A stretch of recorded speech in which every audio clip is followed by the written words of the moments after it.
ಎಲ್ಲ ಕರ್ನಾಟಕದ ಜನತೆಗೂ ಅಪ್ಡೇಟ್ಸ್ ಕನ್ನಡ 360 ಚಾನಲ್ಗೆ ಸ್ವಾಗತ. ಸೊ ಇವತ್ತಿನ ವಿಡಿಯೋದಲ್ಲಿ ನಾನು ಗೃಹಲಕ್ಷ್ಮಿ ಯೋಜನೆಯಲ್ಲಿ ಸರ್ಕಾರ ಮತ್ತೆ ಒಂದು ಟ್ವಿಸ್ಟನ್ನು ನೀಡಿದೆ. ಸೊ ಏನು ರೀಸೆಂಟಾಗಿ 7ನೇ ಕಂತಿನ ಹಣ ಬಿಡುಗಡೆಗೆ ಸರ್ಕಾರ ಎಲ್ಲ ಸಿದ್ಧತೆಯನ್ನು ಮಾಡಿದೆ.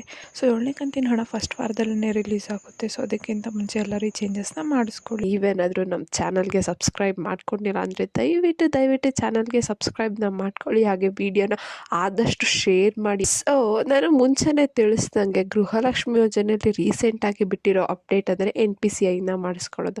ಇದಕ್ಕಿಂತ ಮುಂಚೆ ಕಡ್ಡಾಯ ಮಾಡಿದ ರೂಲ್ಸು ಅಂದರೆ ನೀವು KYC ಮಾಡಿಸ್ಬೇಕು, ಆಧಾರ್ ಸೀಡಿಂಗ್ನ ಮಾಡಿಸ್ಬೇಕು, ಮತ್ತು ನಿಮ್ಮ ಬ್ಯಾಂಕ್ ಅಕೌಂಟ್ ಆ್ಯಕ್ಟಿವ್ ಇದೆಯೋ ಅಲ್ವ ಅಂತ ಚೆಕ್ ಮಾಡಿಸು, ಮತ್ತು ರೇಷನ್ ಕಾರ್ಡಲ್ಲಿ ಫಲಾನುಭವಿ ಮಹಿಳೆಯೇ ಮೊದಲನೇ ಸದಸ್ಯನಾಗಿ ಮಾಡೋದು.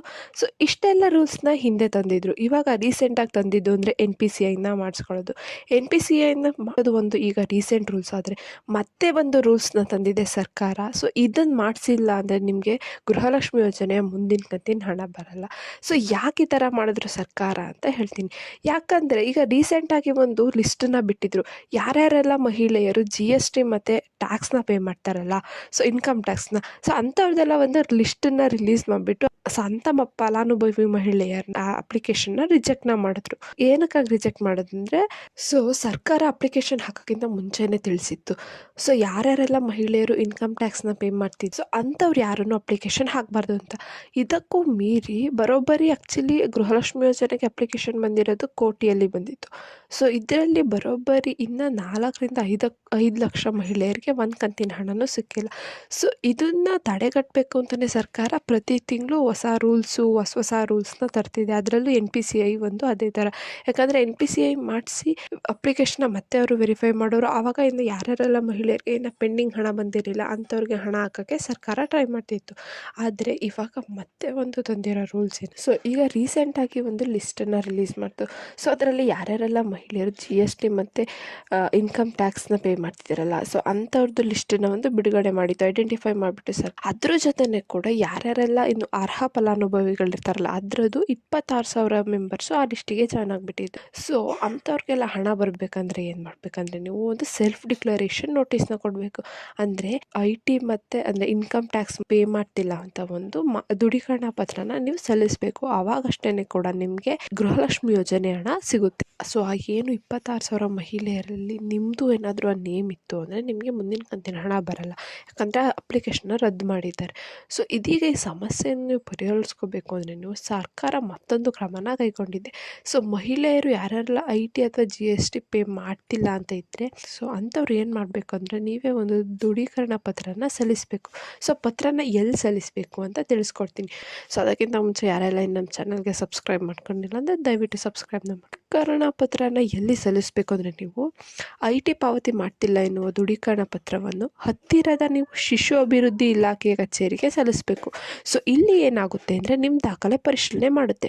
ಸೊ ಇಲ್ಲಿ ಎಲ್ಲ ಪರಿಶೀಲನೆ ಆದಮೇಲೆ ಇದು ಜಿಲ್ಲಾ ಉಪನಿರ್ದೇಶಕರ ಕಚೇರಿಗೆ ರವಾನೆ ಅಂದರೆ ಟ್ರಾನ್ಸ್ಫರ್ ಮಾಡ್ತಾರೆ ಆ ಪತ್ರನ. ಸೊ ಇಲ್ಲಿಂದ ಪ್ರಧಾನಮಂತ್ರಿ ಕಚೇರಿ ಹಾಗೂ ಪ್ರಧಾನ ಕಚೇರಿಯಿಂದ ಆಡಳಿತ ಇಲಾಖೆ ಕುಟುಂಬ ತಂತ್ರದೋಷ ವಿಭಾಗಕ್ಕೆ ಕಳಿಸ್ತಾರೆ.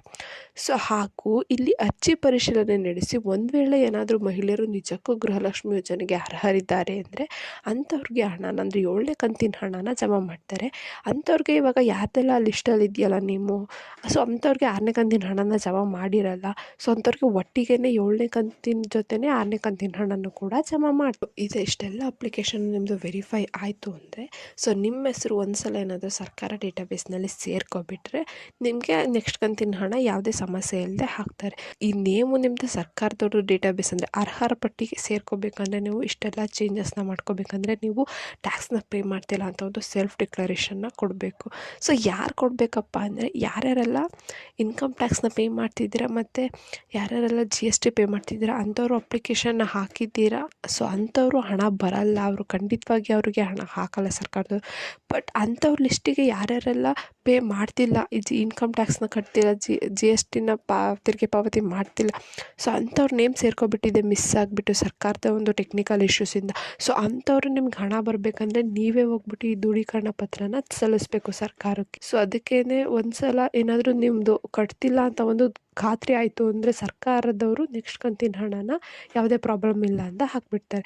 ಸೊ ಒಂದು ವೇಳೆ ಏನಾದರೂ ನಿಮಗೆ ಗೃಹಲಕ್ಷ್ಮಿ ಯೋಜನೆ ಹಣ ನಿಮ್ಮ ಖಾತೆಗೆ ಬರ್ತಿದೆಯೋ ಅಲ್ವೋ ಅಂತ ಚೆಕ್ ಮಾಡ್ಕೋಬೇಕಂದ್ರೆ ನೀವು ಮಾಹಿತಿ ಕಣಜ ವೆಬ್ಸೈಟ್ ಅಥವಾ ಆಹಾರ ಇಲಾಖೆ ಅಧಿಕೃತ ವೆಬ್ಸೈಟ್ಗೆ ಹೋಗ್ಬಿಟ್ಟು ರೇಷನ್ ಕಾರ್ಡ್ ನಂಬರು ಮತ್ತು ಆಧಾರ್ ಕಾರ್ಡ್ ನಂಬರ್ ಹಾಕ್ಬಿಟ್ಟು ನೀವು ಚೆಕ್ ಮಾಡ್ಕೋಬೋದು. ಅದಕ್ಕೆ ಯಾರ್ಯಾರೆಲ್ಲ ಇನ್ನು 6ನೇ ಕಂತು 7ನೇ ಕಂತಿನ ಹಣ ಪಡೆಯೋಕ್ಕೆ ವೆಯ್ಟ್ ಮಾಡ್ತಿದ್ರಿ, ಸೊ ಅಂಥವ್ರಿಗೆಲ್ಲ ಹೋಗ್ಬಿಟ್ಟು ಈ ಸೆಲ್ಫ್ ಡಿಕ್ಲರೇಷನ್ ನೋಟಿಸ್ನ ಕೊಟ್ಟು ಬನ್ನಿ.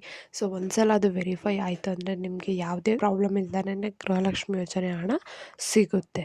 ಸೊ ಈ ಪುಟ್ಟ ವಿಡಿಯೋ ನಿಮಗೆ ಇಷ್ಟ ಆಯಿತು ಅನ್ಕೊಂತೀನಿ. ಇಷ್ಟ ಆದರೆ ದಯವಿಟ್ಟು ಚಾನಲ್ಗೆ ಸಬ್ಸ್ಕ್ರೈಬ್ನ ಮಾಡ್ಕೊಳ್ಳಿ. ಹಾಗೆ ವಿಡಿಯೋನ ಆದಷ್ಟು ಶೇರ್. ನನ್ನ ನೆಕ್ಸ್ಟ್ ವಿಡಿಯೋದಲ್ಲಿ ಮಾಹಿತಿ ಕಣಜ ವೆಬ್ಸೈಟ್ನ ಯೂಸ್ ಮಾಡ್ಕೊಂಡು ಹೇಗೆ ನಿಮ್ಮದು ಅಪ್ಲಿಕೇಶನ್ ಸ್ಟೇಟಸ್ನ ಚೆಕ್ ಮಾಡೋದಂತ ತಿಳಿಸ್ಕೊಡ್ತೀನಿ.